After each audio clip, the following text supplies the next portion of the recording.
Na aula anterior, nós estudamos a forma comum do testamento, que também pode ser chamado de ordinário e pode ser público, cerrado ou particular. Além da forma comum, o testamento ele pode ser especial ou também chamado de extraordinário. Na forma especial, o testamento ele pode ser marítimo, aeronáutico ou militar. Os testamentos especiais ou extraordinários, eles são aqueles testamentos de caráter provisório e eles são realizados em situações de emergência do testador.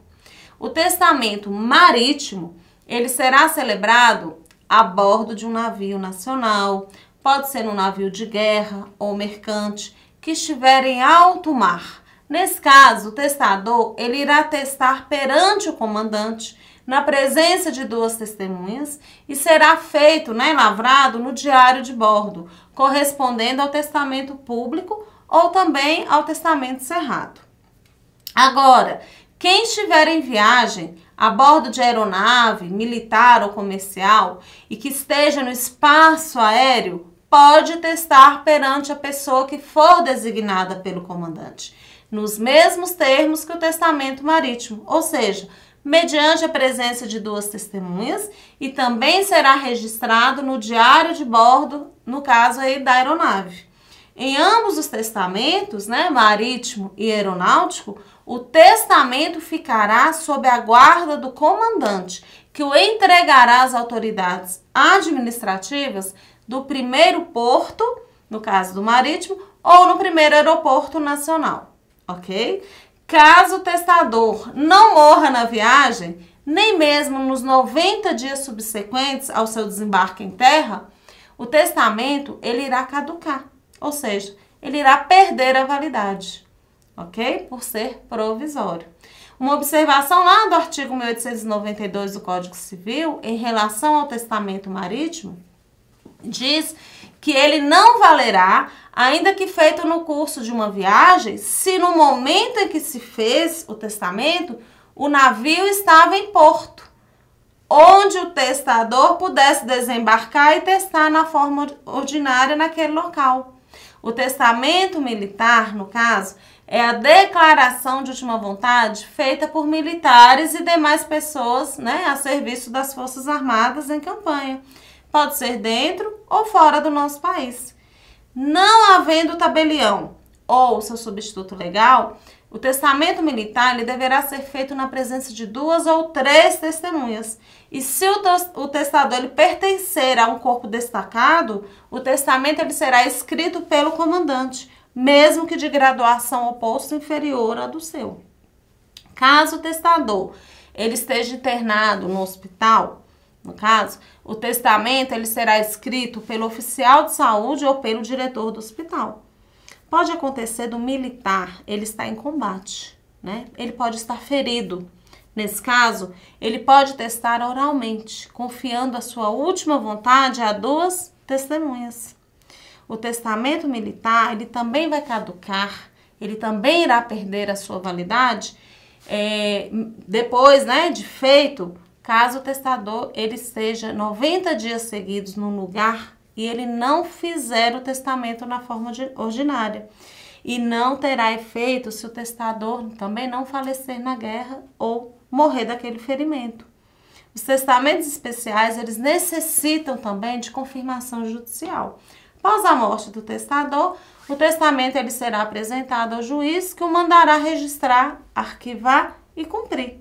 Se não houver vício externo que o torne suspeito de nulidade, ou de falsidade.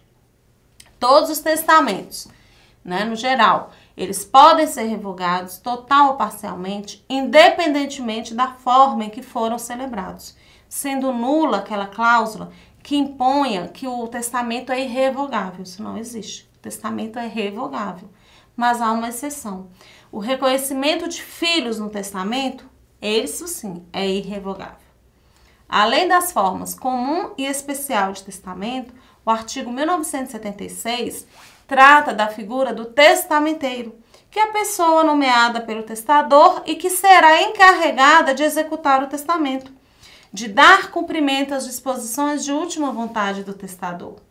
Tendo o testamenteiro a posse e a administração dos bens, né, ele será incumbido, né, a obrigação de requerer o inventário e de cumprir aquele testamento. Quando o testador nomeia um, este será o testamenteiro instituído, foi escolhido pelo testador. Mas caso o testador não tenha nomeado, né, um testamenteiro, o juiz irá nomear um testamenteiro dativo, de acordo com uma ordem estabelecida por lei. Pode também esse testamenteiro indicado recusar, porque não é obrigatório aceitar. O testamenteiro que for nomeado, ele também tem direito a um prêmio, que se o testador não houver fixado no testamento, será de 1 a 5% sobre a herança líquida e será arbitrado pelo juiz, de acordo com a importância dela e maior ou menor dificuldade na execução do testamento, ok? Caso o testador ele não possua cônjuge, ou companheiro ou companheira sobrevivente, ou herdeiros necessários, poderá conceder ao testamenteiro a posse e administração da herança, ou de parte dessa herança. O Código Civil também, né, além do testamenteiro, do codicílio, ele normatiza o legado, que é a disposição testamentária pela qual o testador deixa a pessoa estranha, ou não, a sucessão legítima, chamada de legatário, um ou mais objetos individualizados, ou uma certa quantia em dinheiro. O legado é típico de sucessão testamentária, recaindo sobre uma coisa certa e determinada. Por exemplo, deixo ao meu amigo minha biblioteca. Deixo ao meu sobrinho meu piano. O legatário não é obrigado a aceitar o legado. Ele pode renunciar, tacitamente ou expressamente. Os legados podem caducar. Exemplo, anulação do testamento, alienação do bem, né, do legado, a modificação ou perecimento da coisa, falecimento do legatário antes do testador, revogação pela indignidade, enfim. Quanto a herança consiste na totalidade, né? A herança consiste numa fração ideal dos bens do decujus, com uma universalidade de bens, sendo considerada um único bem imóvel. O legado é a sucessão que incide sobre uma coisa certa e determinada. O piano, tá? A biblioteca. A herança ela é indefinida e o legado é definido. O legado, quanto ao objeto, ele pode ser de coisas corpóreas ou incorpóreas. Pode ser crédito, pode ser quitação de dívidas, alimentos, um imóvel, pode ser dinheiro, pode ser uma renda, pode ser uma pensão periódica. Então, o Código Civil, além de excluir da sucessão, segundo o artigo 1814, os herdeiros ou legatários, aqueles, né, que houverem sido autores, coautores ou partícipes de um homicídio doloso ou tentativa de homicídio contra a pessoa de cuja sucessão se tratar, ou até mesmo que houverem acusado caluniosamente em juízo o autor da herança, ou que tiver praticado qualquer outro ato constante lá dos incisos 1, inciso 2 ou do inciso 3, exclusão esta que será declarada por sentença, além dessas causas, né, dos incisos 1, 2 e 3 de exclusão da sucessão, o nosso Código Civil, ele também autoriza a deserdação, através de um ato unilateral, mediante testamento com expressa declaração de causa, privando-os de sua legítima, por terem praticado alguma conduta prevista na lei como causa. Então, nesse caso, só pode haver deserdação por testamento válido, sendo proibido você deserdar alguém por escritura pública, por um instrumento particular, por um termo judicial, ou até mesmo pelo codicílio. Vamos ao nosso slide. O Código Civil, ele autoriza a deserdação dos descendentes por seus descendentes. Dos descendentes, corrigindo, por seus ascendentes. Lá no artigo 1962, mediante a existência de ofensa física, injúria grave, relações ilícitas com a madrasta ou padrasto, desamparo do ascendente em alienação mental ou grave enfermidade, e também autoriza a deserdação dos ascendentes pelos descendentes, que aí nós já estamos fazendo a leitura aqui do artigo 1963, mediante ofensa física, inciso 2, né? Injúria grave, relações ilícitas com a mulher ou companheira do filho, ou a do neto, ou com o marido ou companheiro da filha ou da neta.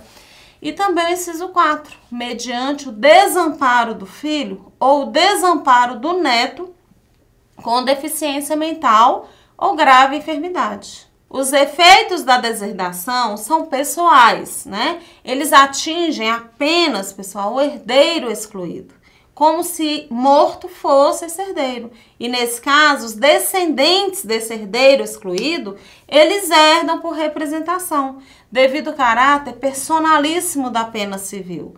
E um detalhe, a mera reconciliação do testador com o deserdado não vai gerar ineficácia da deserdação. Um grande abraço a vocês e bons estudos!